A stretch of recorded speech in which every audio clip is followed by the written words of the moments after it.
쓰리 쿠션을 치다 보면 원하는 지점에 맞았는데 생각과 달리 득점이 되지 않는 경우가 있습니다. 회전과 속도, 당점 등 많은 원인이 있겠지만 그 중에서 가장 잦은 실수 가운데 하나가 바로 입사 반사각을 제대로 이해하지 못해서 선을 잘못 그린 경우입니다. 여기에서 선을 잘못 그린다는 건 수구가 진행하는 진로를 실제와 다르게 잘못 파악한다는 것입니다. 때문에 3쿠션의 수지를 높이려면 3쿠션에서도 놓치지 말아야 할 것이 바로 입사 반사각의 이해입니다.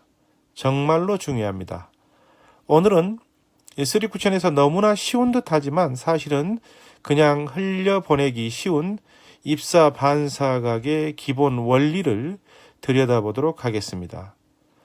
보시는 것과 같은 적구의 위치가 있습니다. 코너 부근에 있는 이 세 개의 적구는 아주 평범해 보이지만 다르기도 하고 또 같기도 한 위치입니다.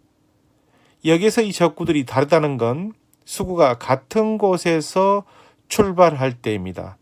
수구의 위치가 같은 곳에서 출발한다면 3쿠션 지점이 달라질 것이고 이 세 가지 적구를 맞추기 위한 연장선도 당연히 달라질 겁니다.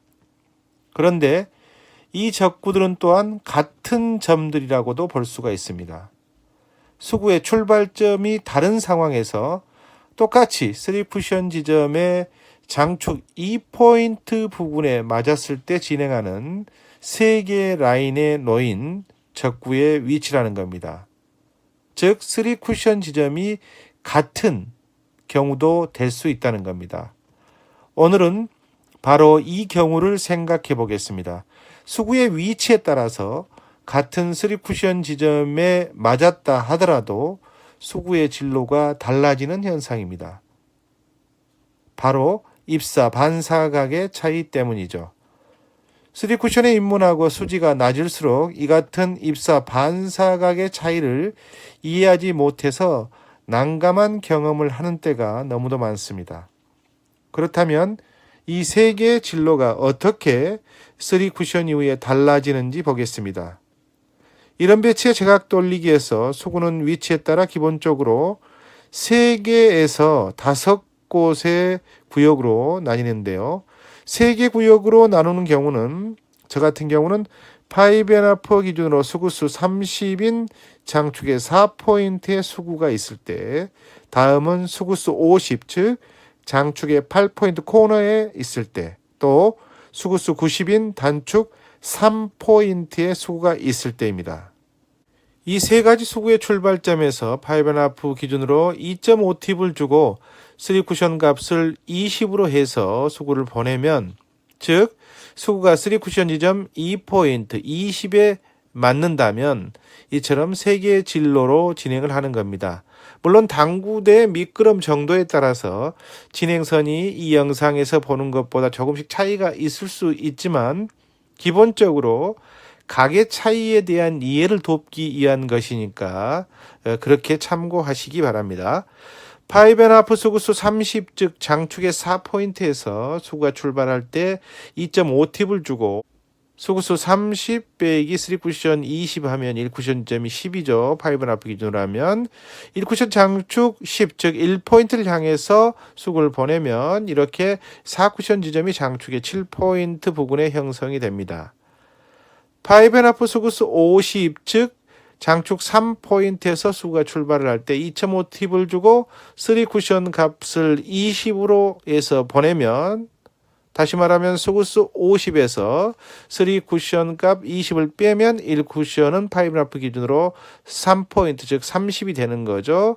1쿠션 장축 3포인트 30을 향해서 수구를 보내면 4쿠션 지점이 장축의 8포인트 코너 부근에 형성이 되는 겁니다.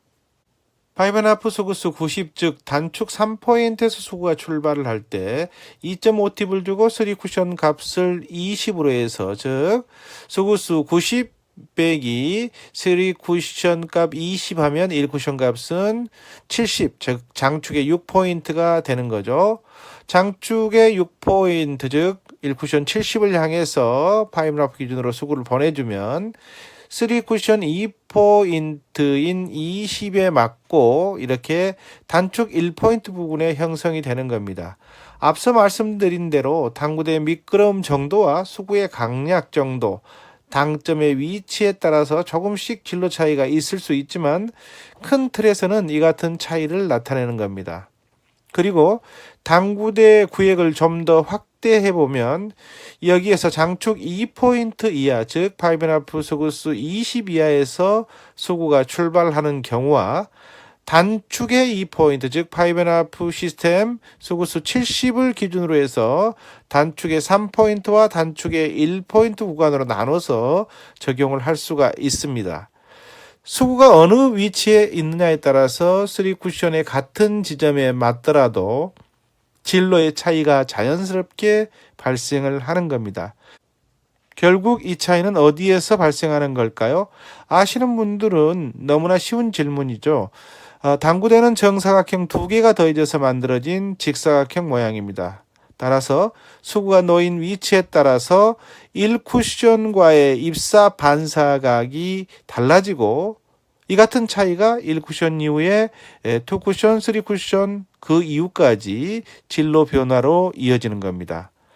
대부분의 당구 입문서 초입에 분리각의 이해와 함께 당구대 포인트에 따른 각도를 별도로 표기하고 알려주는 이유가 바로 이 같은 기본 입사 반사각의 이해를 돕기 위해서입니다. 그런데 실제로 3쿠션에 입문하시는 분들은 상당수가 이런 분리각 또는 입사 반사각에 대해서 설명을 그냥 흘려보내는 경우가 많습니다. 그렇죠? 기본형 뒤돌려치기나 제각 돌리기에서 빈 쿠션을 칠 때나 일적구를 먼저 치고 가는 볼 퍼스에서도 수구의 위치가 진로에 영향을 끼치는 이유가 바로 이 입사 반사각 때문입니다.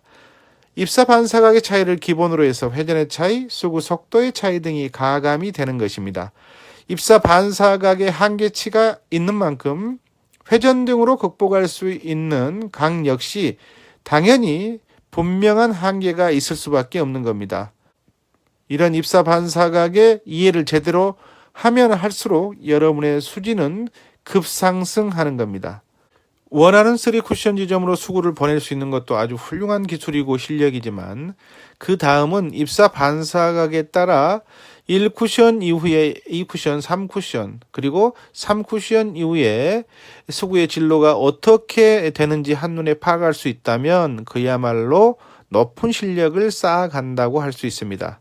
때문에 여러분이 꾸준히 연습하고 체계적으로 정리해야 할 것은 바로 5.5 수구수 기준으로 45에서 60 구간, 즉 장축 7포인트에서 단축 1포인트까지의 가장 기준이 되는 구간의 수구의 진로를 우선 파악해야 합니다.